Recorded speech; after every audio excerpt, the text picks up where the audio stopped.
Welcome everybody.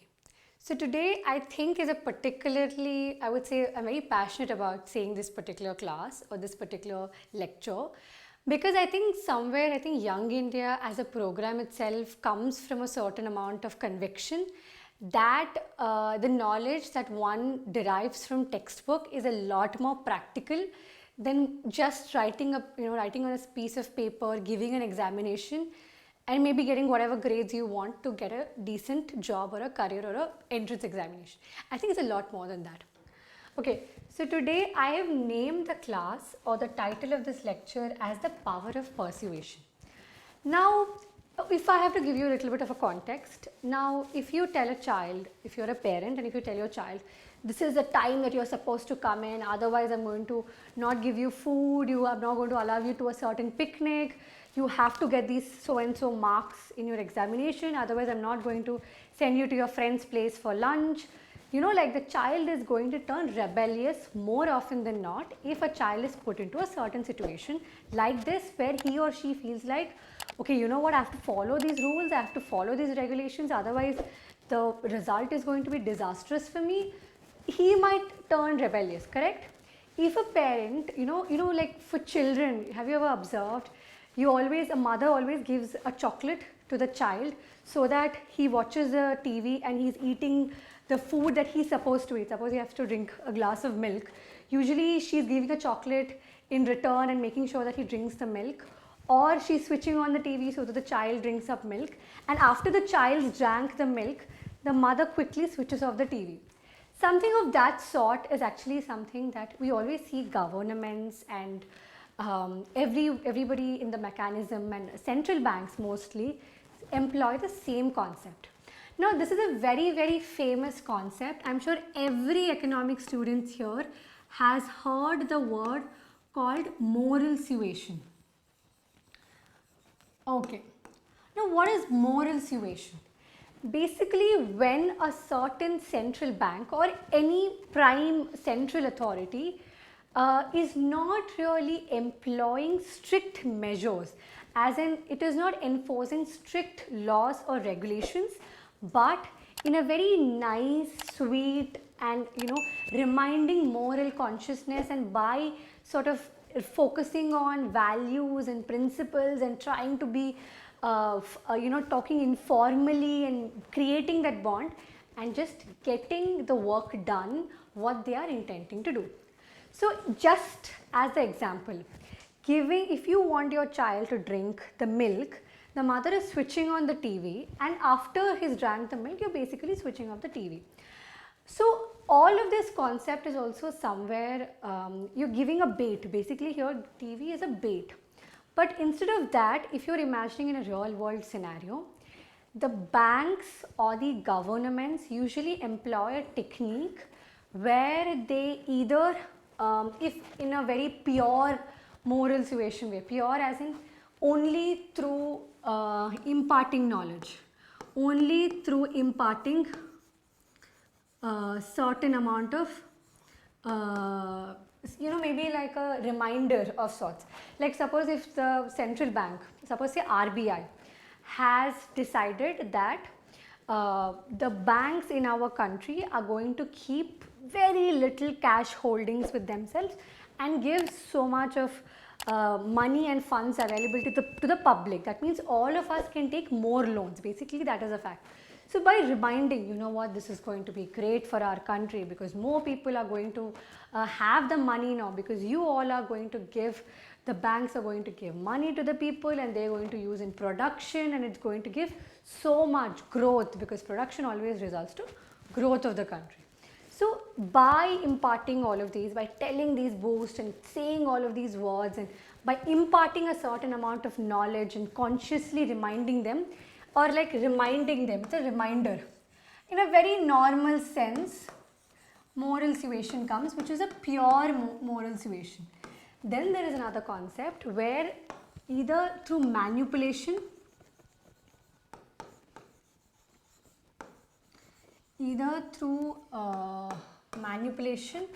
or through maybe something of a threat, a slight amount of threatening,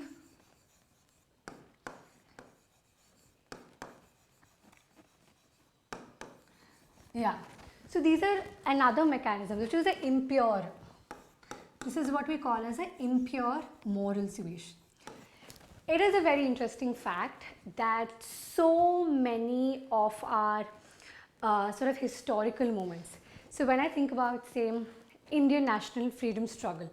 Now, one always looks at Indian national freedom struggle from a point of view where, you know what, it's the Gandhiji, it was his idea of non-violence that has brought about independence for us. Now, sure, there is so much of pain and struggle and hard work and efforts that so many people before him put, which also gave him a certain amount of a legacy to carry on and then build it.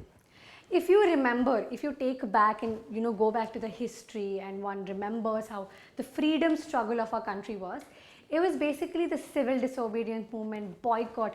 All we did was basically threaten the British government to give us what we want. And sure, it was because it was a freedom struggle and there is a colonial legacy, 200 years of pain. To listen to the context of it, all of it sounds very scary in terms of like it's heavy, right? To hear freedom struggle, people are going on hunger strikes. But at the end of the day, you're threatening, you are using the mechanisms of manipulation, and you're also asking, by blatantly for what you want. All of these are also mechanisms that moral suasion does. So to give you from both political and economical context. So from an economical context, RBI is the one who uses the mechanism of moral suasion. Now trust me, a lot of the times government, central bank, basically what is RBI in our country? It's the central bank of our country. Now RBI or the central bank of any other country is also a sort of an authority where with whom the other banks or the entire economical ecosystem has a lot of trust and belief in, right? So if the principal of your school comes and tells you that this so and so thing is right, you listen to him more often not, because it comes from a certain sense of respect also. You know what, he's our principal, let's listen to him. She's our teacher, let's listen to her because she's taught us for so long. There's a certain amount of respect and a certain amount of bonding also that comes with it. So here is something very important here. As long as for especially pure moral suasion, a certain amount of building of trust that the central bank, because in this case, let's if you're talking about in a pure economic sense, the central bank builds with the commercial banks. Obviously, you all understand that RBI is a central authority, banking authority of our country. It goes without saying that there is so much respect and central authority figure attached to all of it. So that is also something which is very important. Now I've tried to bring out two very, very important events here. One is the 1991 Gulf War.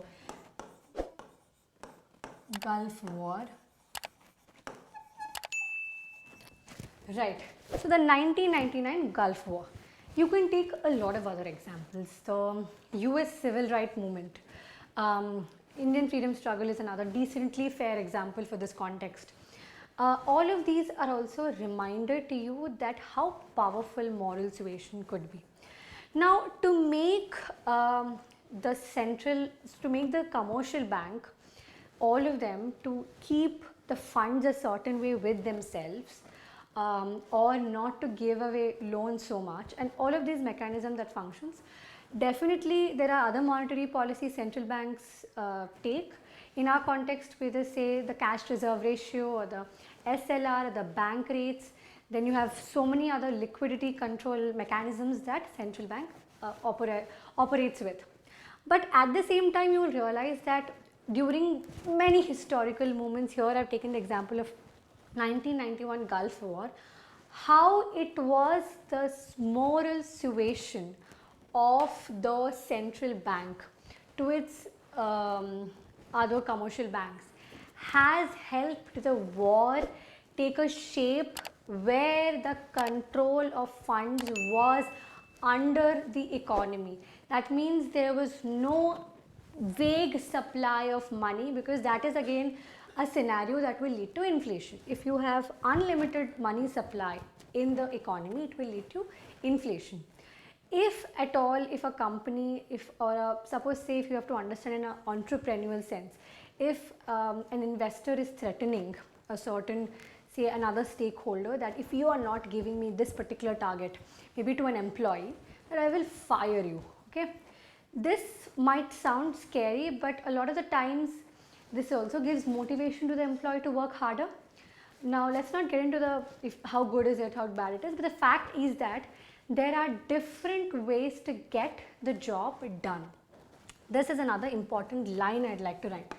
The logic or the whole point of the argument is that to get the job done.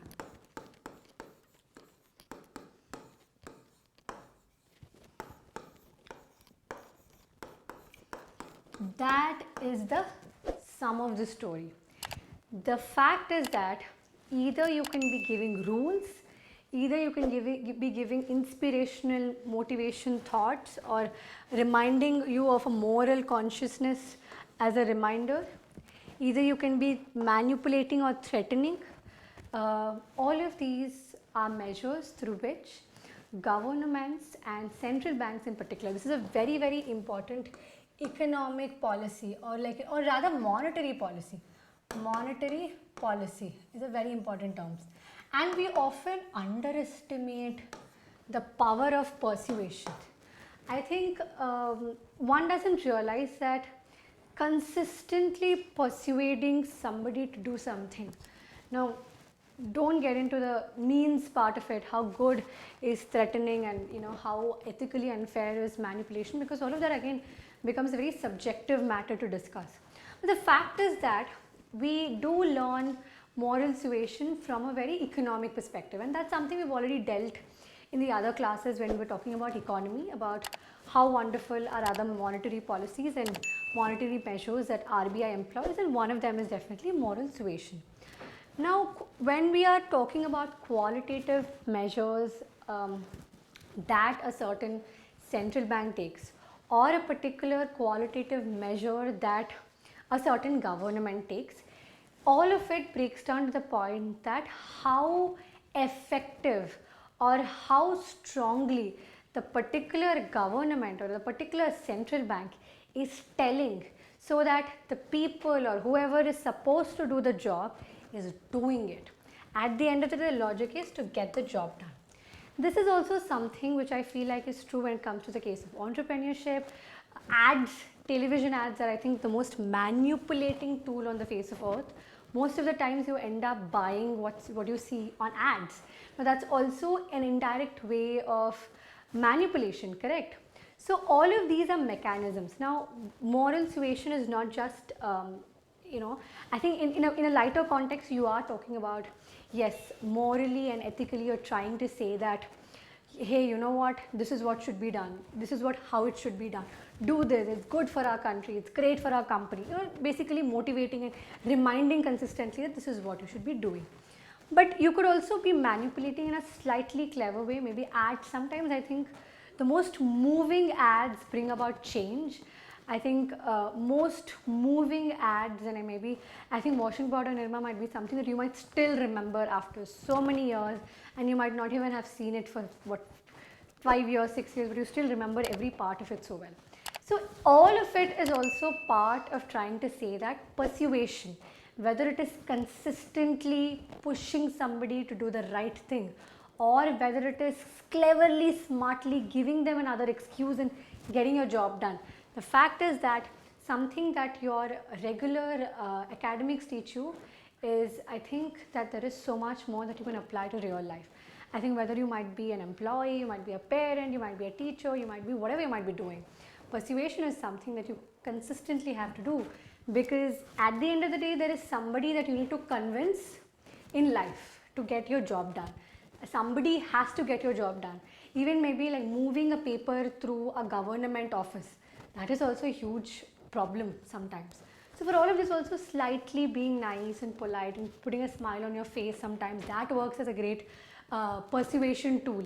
So in terms of a very pure economic policy, which is the moral suasion, which in monetary measures, I think it's very important that a central bank authorizes. There's also so much sort of a life lesson to it, which is also not just academic. Right. Thank you so much.